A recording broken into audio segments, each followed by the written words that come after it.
Hi, and welcome back to my returning viewers. Today's video, I will go over a warbond which pretty much everyone is a fan of, and whose biggest complaint really is just the lack of cowboy hats. So let's saddle up and get to it because this is how to.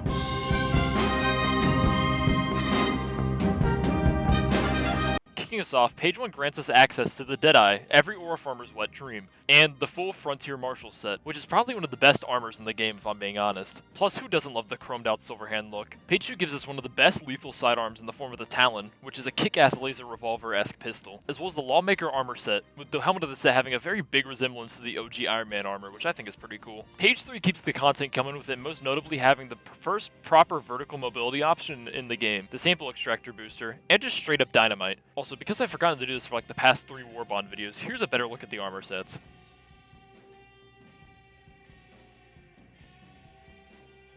Before we dig into the main overview section of the video, I would just like to point out that out of all the warbonds I've covered, I believe this one has the best content spacing. While it's still lacking compared to other warbonds, there isn't a page in here that just seems like it's underwhelming filler. But to get back on track, it's overview time. To start, let's discuss the main draw of this warbond, the Deadeye. The Deadeye is undoubtedly the strongest marksman weapon in the game, with it not only having great damage, but also medium pen and stagger, which is unseen on other weapons in its class. When it comes to specific enemies, this weapon is great at fighting small groups of enemies or single targets, with it being able to overpower most softer enemies in general, while carrying the firepower to hold its own and outright dominate medium-tiered heavy-armored enemies. But as you'd expect, it really struggles to take out hordes of chaff or heavies, whether it be due to the lack of heavy armor pen or the lack of ammo. Thankfully though, this warbond grants us a great sidearm to make up for these shortcomings in a pinch. The Talon is a gun that many people hold to be the best lethal secondary in the game, and while I personally don't see it, I can understand why someone might think that. It has unlimited ammo if you pace your shots well, and even if you slip up a few times, you have 6 extra power cells. On top of that, it has solid damage and medium pen, so it's even more Monkey Diver certified. Up next is Dynamite, and after its recent buffs, Dynamite is really good, with it losing one of its bundles in favor of having 2000 damage per detonation, as well as its AoE being pretty big now, making it amazing for taking out hordes of medium-tiered enemies or just large amounts of soft targets. It's still good at taking out all kinds of spawners including Mega Bot Fabs, overall making it pretty damn powerful and versatile. Next up, and honestly the most impactful, is the Jetpack. The Jetpack just opens up so many different movement options that I think it honestly deserves its own video, but to briefly talk about it, it trades the Jetpack's lateral movement for vertical movement. It's also paired best with weapons that either benefit from having a high ground or that get easily overrun, which when it comes to the latter, you can see why they bothered including it when it comes to the Warbond's weapons weaknesses. Lastly, let's touch on the passive and the booster. Yeah guys, so my entire descriptor of the passive is wrong. So it increases the sidearm reload speed by 40%, the draw/holster speed by 50, and reduces recoil by 70. So to kind of just like phone this, what was the booster section, it's just good.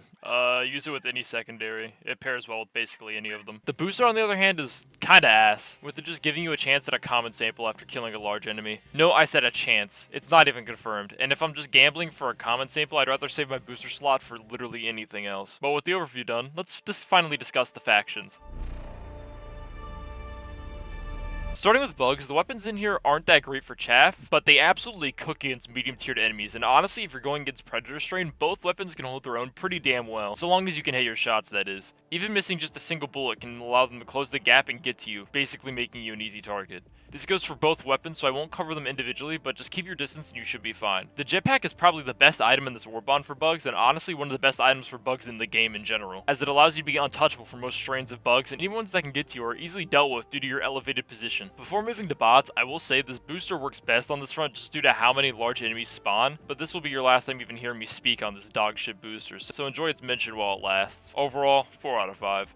On bots, while everything here is goated, the Deadeye is the most noteworthy thing. Its mix of stagger and medium pen and great damage plus one-shot headshot for pretty much any chaff makes this thing absolutely insane on bots. The other weapon of note, and once again sadly the only other weapon that comes with this warbond, is the Talon. And while I really do enjoy this weapon on bots, we all know what weapon most people will use on this front. Pairing the passive with the Senator is honestly better than the Talon too, as it heavily reduces the main downside of a slower reload, making the Senator into an even bigger powerhouse. The Jetpack sadly isn't as good as this front either, due to it turning you into an easy to hit target for the majority of their units. Once again, this is a fairly straightforward front for this warbond. Just use your brain a little bit and you should be okay. 4 out of 5. Lastly and most displeasurable. Oh, would you look at that?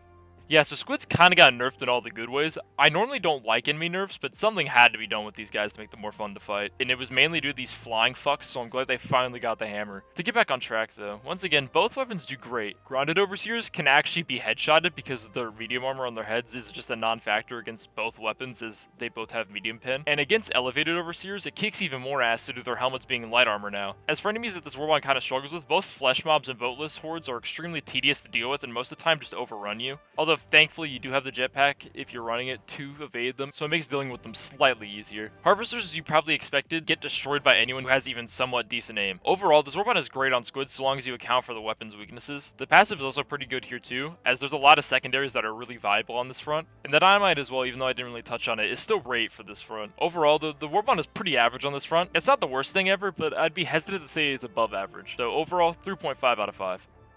Overall, this Warbond is pretty solid. It lacks a lot on the content side of things, but that small amount you get is really strong in the right hands and can lead to some pretty fun and interesting interactions, where the only thing saving you is your aim and your game sense, which isn't really something you see much with other weapons. Looking at you, Coyote. But as I was saying, just an extremely solid Warbond. Overall, if I had to rate this Warbond, I'd honestly rate it a 4 out of 5.